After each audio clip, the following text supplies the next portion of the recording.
Alam ini sedang menantang. Siapakah yang lebih beriman dan siapakah yang lebih bertakwa? Janganlah engkau hanya bertakwa di dalam bibir. Ibu Mbak, kalau saya teringat dongengan orang-orang dahulu itu ada yang mengatakan tentang zaman edan.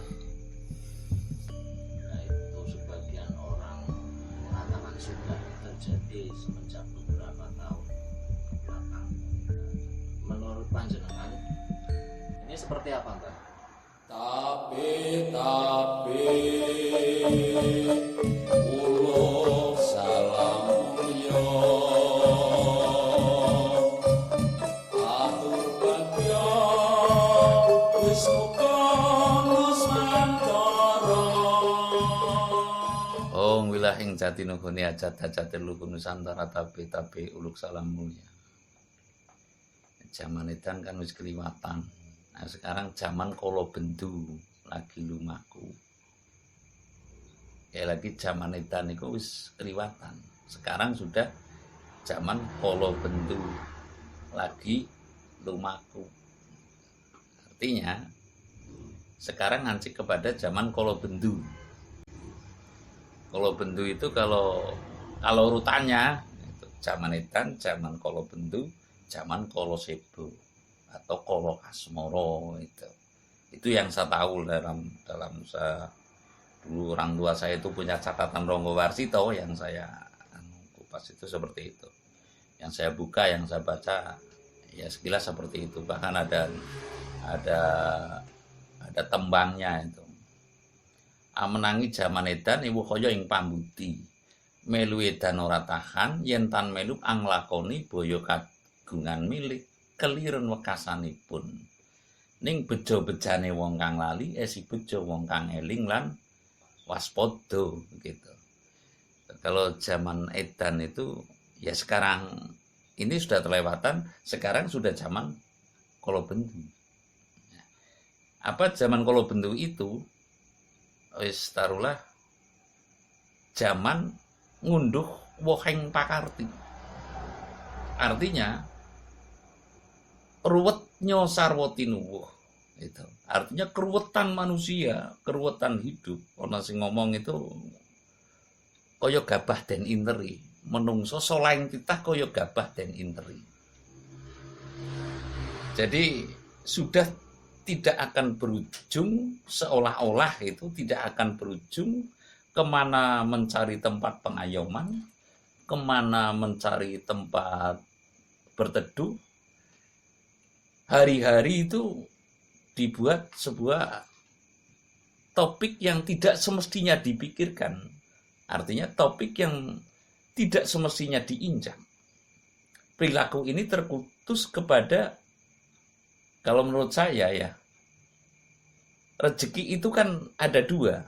Rezeki yang dinikmati oleh manusia itu dari Tuhan, rezeki yang dinikmati oleh manusia yang buatan manusia.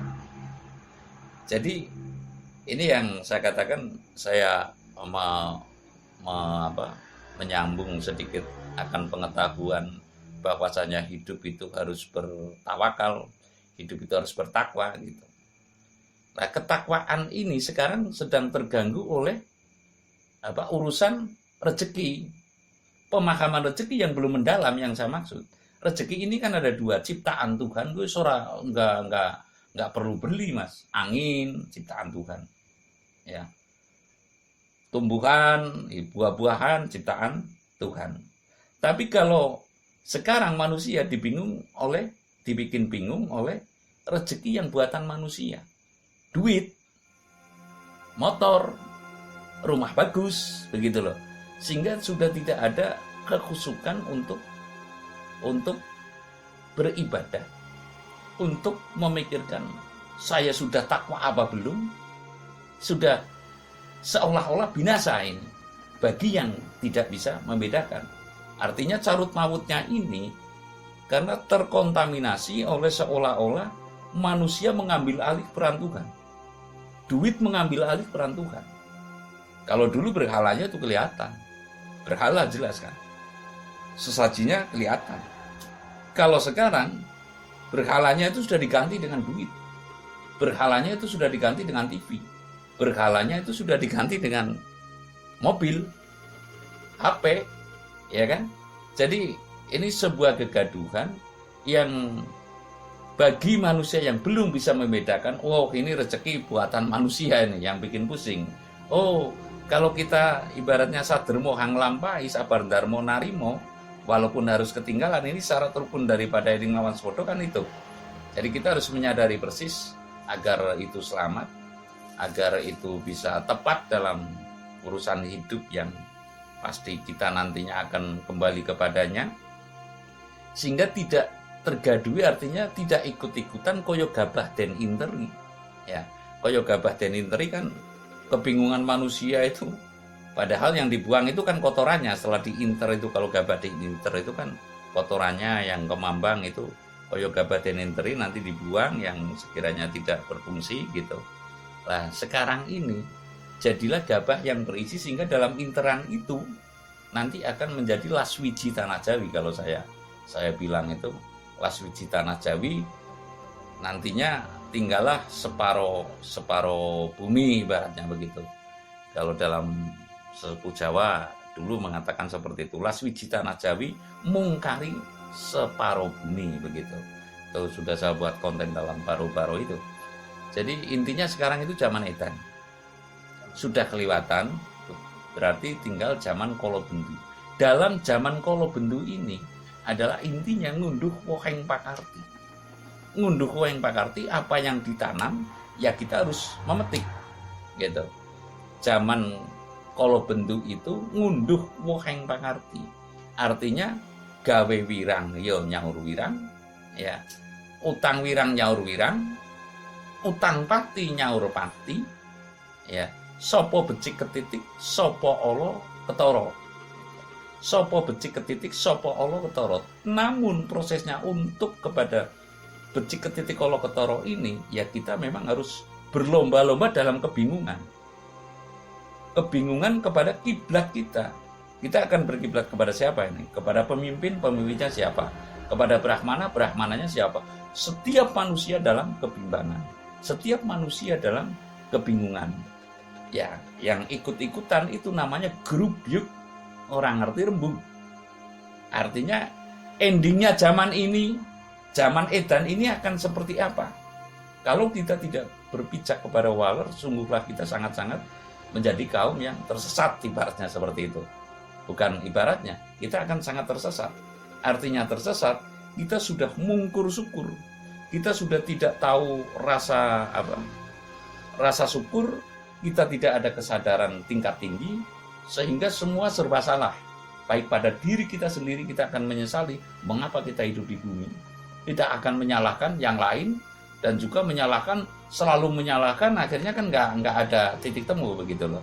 Karena dalam zaman kolobendu ini, kalau menurut yang diceritakan oleh para sesepuh dulu, ora nana pusaka ampuh, ora nana donga ampuh. Tidak ada doa yang ampuh, tidak ada pusaka yang ampuh, tidak ada jimat yang ampuh. Semuanya itu sudah ibaratnya telat atau bahkan batal, atau ibadah mubah, ibaratnya itu sudah banyak sekali. Ngamal batal, andai kata dicake sekarang, andai kata punya jimat ampuh seperti Keraton Yogyakarta ibaratnya punya pusaka ampuh namanya Tunggul Wulung apa-apa, itu pun mau memakai karena maaf kata mungkin nggak jik, karena siapa yang membawa pusaka Tunggul Wulung itu kan harus siap mati. Konon ceritanya begitu, rela mati, rela ibaratnya sebagai tumbal demi wabah dan bencana ini akan sirap. Sehingga mungkin karena ketakutannya, karena maaf kata kalau kita menengok siap hidup kan juga harus siap mati. Artinya kalau kita masih berpegang teguh kepada laku lajreng urip, tuntunan adiluhung kita itu tidak takut hidup dan pula tidak takut mati. Begitu. Sehingga ketika kita akan mengecake doa yang ampuh, yang saya maksud, kita akan bagaimana doa itu bisa ampuh. itu syariatnya kan harus bertapa berata, berhalwat. Ini kan ada puasa, ada riyadhah, ada halwat ya. Ana tirakat caranune, ana puasa, ana tapa. Untuk bisa mencapai doa yang ampuh ini harus tapa. Sedangkan manusia sekarang cenderung kepada takut hidup dan takut mati. Artinya takut hidup, takut kekurangan. Padahal konotasi manusia itu adanya kurang, Mas. Jadi tidak mungkin manusia akan bisa merasa lebih, tapi adanya ini kurang kalau kita tidak melakukan itu apa ya? Tidak mau menggagas, tidak mau mawas diri, tidak mau mendisposisikan diri kita bagaimana diri kita itu bisa merasa cukup, bisa merasa syukur, otomatis kita harus merasa cukup dulu. Tapi kalau konotasinya kurang, ya kita kurang terus, begitu loh. Nah, kembali lagi kepada zaman kolobendu ini, intinya tidak ada jimat ampuh, tidak ada doa yang ampuh, karena tidak berani tebusannya. Tidak ada pusaka yang ampuh, karena juga pusaka ini kan harus, artinya begini, ketika itu sebuah alat musik dipakai oleh orang yang tidak bisa memainkan alat musik, bisa berfungsi nggak? Ini nggak usah keris ya, nggak usah pusaka. Ketika sebuah organ, kan alat musik, diserahkan ini loh, dimainkan. Dengan orang yang tidak bisa memainkan, kira-kira bisa berbunyi nggak? Bisa selaras nggak? Bisa mengiringi lagu nggak? Begitupun pusaka sekarang yang saya maksud. Begitu. Jadi pusaka ampuh, jimat ampuh, doa ampuh sekarang niscaya sedang tidak ada. Nah, terus bagaimana untuk bisa teratasi? Ini sudah terponis sehingga nanti keberakhiran ini kembali lagi seala-alane manungso mesti ono lan becike. Lan sebecik-becike manungso mesti ono lan kelirune. Jadi pada saatnya nanti, saya kembali lagi sering saya katakan walaupun belum bisa bikin konten, yang jelas alam ini sedang menantang. Siapakah yang lebih beriman dan siapakah yang lebih bertakwa? Janganlah engkau hanya bertakwa di dalam bibir. Janganlah engkau hanya beriman di dalam bibir. Gitu loh. Artinya iman itu bilesan dan bilhal. Dalam ucapan dan dalam perilaku. Alam ini niscaya sedang memilih nantinya siapa yang akan terpilih. Otomatis orang yang sedang melakukan minimal setidaknya itu riyadhah yang berkesinambungan, tidak riyadhah yang sifatnya apa ya, temporer. Ini tidak. Saya yakin alam ini tentu ada pepatah mengatakan badai pasti berlalu. Alam ini tentu akan tertata kembali setelah.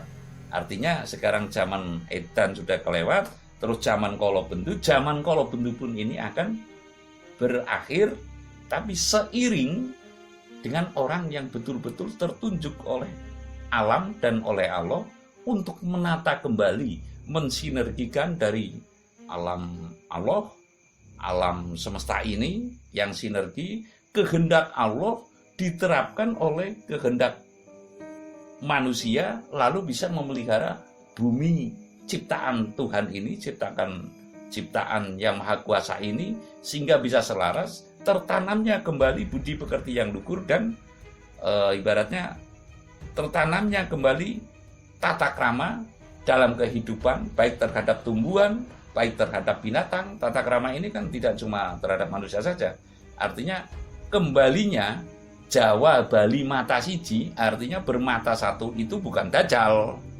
Kan ada yang komen itu mata satu berarti dajjal. Saya menyanggah, ya bukan membantah, bahwasanya mata satu setiap manusia memandang dari segi pri kemanusiaannya, tidak memandang dari suku, agama dan ras. Maksudnya fokus kepada satu titik. Satu titik adalah kebijaksanaan manusia berperi kemanusiaan, tidak memandang wah orang Kristen, wah orang Islam, wah orang Buddha, wah orang Jawa, wah orang kita membedakan. Nah, artinya kalau memang ini tidak mau melihat kepada sisi pri kemanusiaannya saja mutlak. Intinya manusia harus beri kemanusiaan dong. gitu. Ketika maaf kata dihadapkan dengan zaman kala bendu ini, kekuatan alam yang dahsyat, umpamanya ketika nanti Megatrust terjadi, apakah kita akan berlari bertanya dulu agamamu apa, Kristen? Nah, otomatis tidak dong, ya kan? Kita enggak Kristen, enggak Buddha, enggak Islam, enggak apa, kita berlari bersama melihat dari sisi kemanusiaannya. Yang Kristen mungkin juga mengajak yang Islam mungkin mengajak yang ini dihadapkan dengan kekuatan alam gitu loh. Artinya kembali lagi kepada zaman kala bendu ini, niscaya untuk saat ini yang saya maksud tidak ada doa yang ampuh, tidak ada pusaka yang ampuh, tidak ada jimat yang ampuh, apalagi politik gitu loh. Tidak ada politik yang jitu. Lah, bagaimana kita bisa menempatkan diri?